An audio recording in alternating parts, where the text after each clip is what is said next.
Resuming debate, the Honourable Member for Oakville. Thank you, Mr. Speaker. I rise to speak to private members Bill C-307, an act to amend the Controlled Drugs and Substance Act. But just before I address the issues, Mr. Speaker, let me say it's a very, very special day for me. My son Alexander Oliver and his very good friend Tiana Prince have joined me in Ottawa, and it's great to have them here in our capital city with me for a few days. So, to the bill. The intent of Bill C-307 is to enable the Federal Minister of Health to require prescription medicine, specifically opioids, to have abuse-deterrent formulations or tamper-proof, tamper-resistant properties. By doing so, it would make these drugs more difficult to crush, snort, or inject, reduce their potential for misuse, abuse, and diversion to our streets. I strongly agree with the sponsor of the bill when he said this issue is about public health. It's about saving lives. It's about doing the right thing. Canadians are the second highest consumers of prescription opioids in the world. 15% of Canadians aged 15 years and older report using prescription opioids in 2013. It's estimated about 10% of patients prescribed opioids for chronic pain become addicted. Furthermore, the increased availability of prescription opioids in households has meant that Canadian youth have begun using them for recreational purposes. 6% of youth aged 15 to 19 years indicated they abused opioid pain relievers in the past year. These trends result in significant harms. In Ontario, 1 in 8 deaths of individuals aged 25 to 34 years was found to be opiate-related in 2010. Similarly, a substantial increase in the number of opioid-related deaths in Quebec, reaching almost 3 deaths per 100,000 persons, occurred in 2012. The response to the crisis by the government has been rapid, and I am pleased to see an evidence-based, health-centric focus on harm reduction return to our health policy and legislation.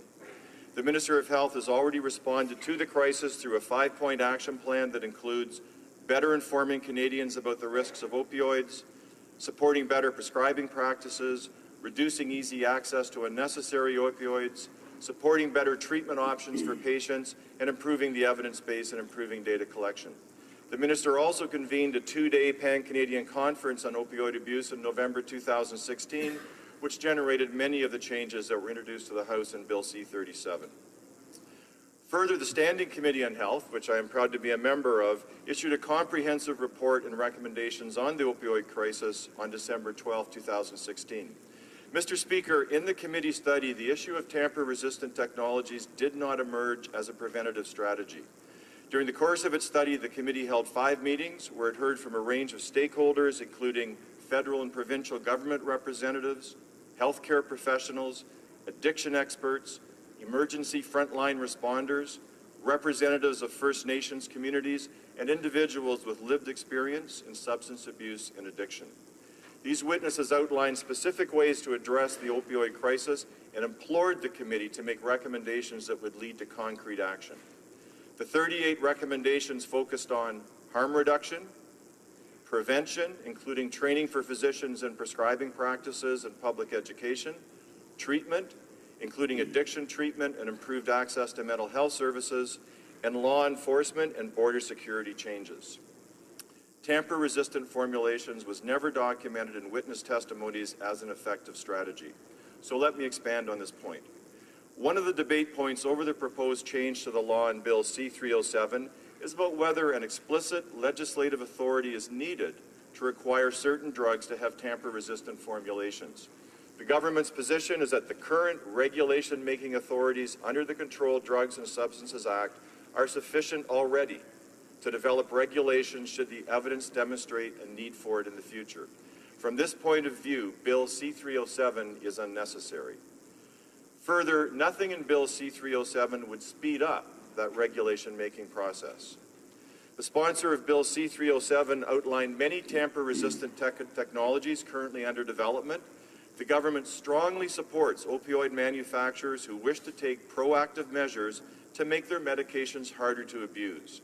And that's why they recently published guidance to drug manufacturers on what evidence is required to demonstrate tamper-resistant properties for prescription drugs. Mr. Speaker, it is also clearly the sponsor's view that the technology has been sufficiently developed in the area of tamper resistance and there is enough real-life evidence of positive outcomes to move forward with regulations. I would disagree. First, tamper resistance has not been shown to reduce the rate of addiction, overdose, and death related to opioid misuse. Remember, a tamper-resistant opioid is still an opioid, and based on current evidence, they are no less dangerous and no less addictive. Data from the United States and Ontario shows that opioid-related deaths continue to increase even after the introduction of reformulated OxyContin to the market. Further, as I stated earlier, this strategy was not recommended by the many experts from whom the Health Committee heard testimony. Secondly, only a small number of people who misuse OxyContin pills crush them or dissolve them, most simply swallow them. Roughly a quarter of those who were misusing OxyContin before the tamper-resistant version was marketed continued to do so after its introduction. They did so by moving from inhaling or injecting the drug to, again, simply swallowing them. A sizable population defeated the tamper-resistant properties with information on how to do this available on the internet. And of course, those who misused by swallowing OxyContin continued to swallow reformulated OxyContin. Tamper resistance does not mean tamper-proof. Thirdly, tamper-resistant technology is not sufficiently developed to cover the entire class of opioids, some of which come in the forms of patches, sprays, or injectable liquids. Fourthly, and perhaps most importantly to me, the introduction of tamper-resistant technology seems to only reduce the abuse of one type of drug in exchange for another.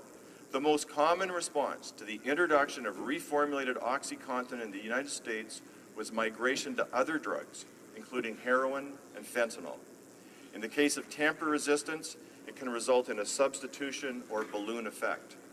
Studies have already found that prescriptions for hydromorphine and fentanyl increased in Ontario after the province restricted access to OxyContin, suggesting a substitution effect could already be happening in Canada.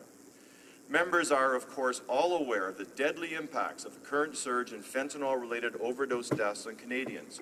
Because of the high demand for this drug, organized crime groups began importing illegal fentanyl and its analogs from China.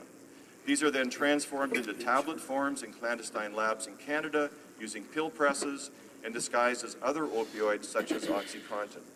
The unknown potency of illegal fentanyl and other synthetic opioids, coupled with the fact the users are often unaware that they are taking illegally manufactured pills, has resulted in a dramatic increase in illicit drug deaths in Canada. British Columbia has become the epicenter of the crisis. The percentage of drug deaths involving fentanyl increased from 5% in 2012 to 60% in 2016.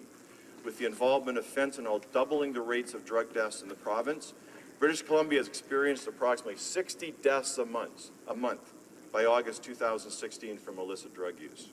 We do not want to make uninformed policy decisions that could increase the substitution of OxyContin to illegal fentanyl.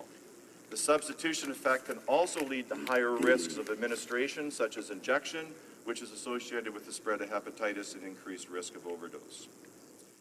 Mr. Speaker, I want the residents of my riding of Oakville to be protected from the opioid crisis and illicit fentanyl distribution. I want all Canadians to be protected from misuse of opioids. I have been meeting to discuss addiction and prevention with key agencies in Oakville, including the Medical Officer of Health, service providers at the Halton Alcohol Drug Assessment Prevention Service, ADAPT, and most recently with the Halton Chief of Police, Steve Tanner. Tamper-proof has not come up. I applaud the sponsor of Bill C-307 for the attempt to help address this crisis, but for the reasons stated above, I do not believe this bill will change the government's ability to respond to the crisis, nor do I believe evidence-based research supports the underlying position taken by the bill. Finally, I don't think the bill will help the vulnerable and at-risk people in Oakville. For these reasons, I will not be supporting Bill C-307. Thank you very much, Mr. Speaker. Resuming debate, the honourable member.